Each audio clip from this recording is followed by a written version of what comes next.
Thank you. It is always a special honor to be here and to be with you, Madam Mariam Rajavi. I admire you. I have been watching you both from afar and close up for many years now, and it is always a pleasure to be with you, but also to see so many faces around the table that are old and familiar to me, but also, more importantly, the new faces that I'm seeing. Because I think the importance of this movement is to bring in new people and instruct them. And of course, thank you to the brave people of Ashraf 3.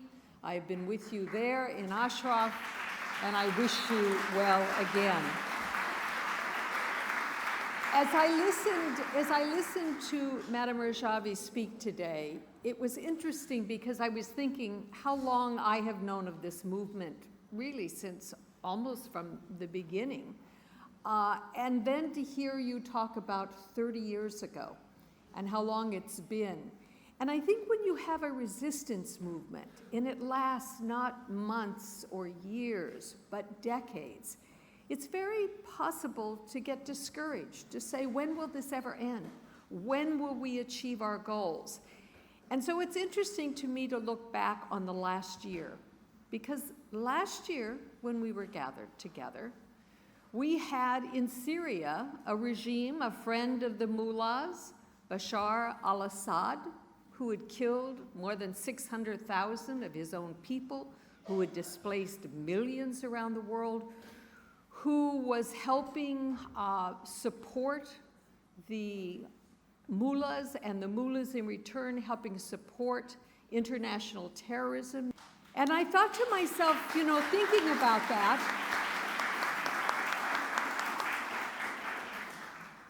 Bashar al-Assad was not the first of the Syrian dictators. His father preceded him, and that struggle went on for decades.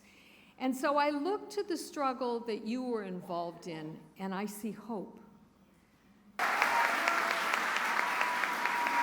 But that can only happen not by dictates from leaders outside.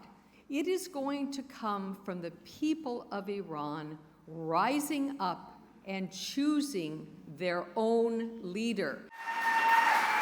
And she has created a 10-point plan that protects all of the civil and political and religious rights of individuals within the country.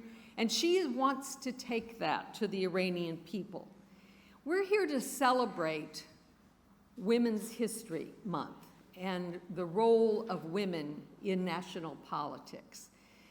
I can think of no more fitting representation of the victory of equal rights for women than to take a regime which has been the most misogynistic, anti-woman regime in modern history and replace it by one led by a woman.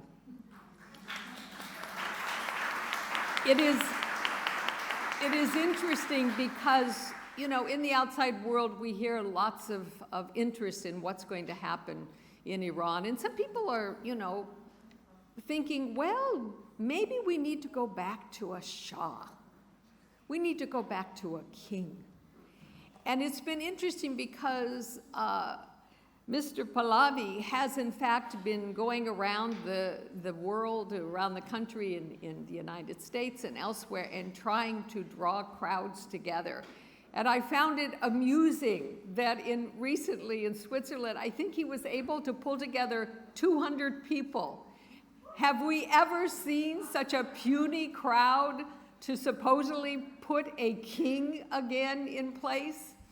I don't think the people of Iran want to go back to the Savak. I don't think they want to go back to the kind of torture, the kind of repression, the kind of thievery of the people's wealth that was represented in the Pahlavi family. I think they want a chance to be able to choose their own leader.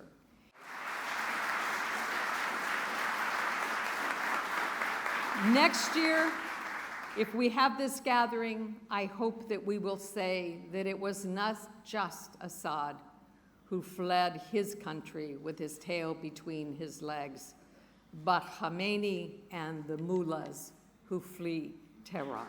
Thank you very much.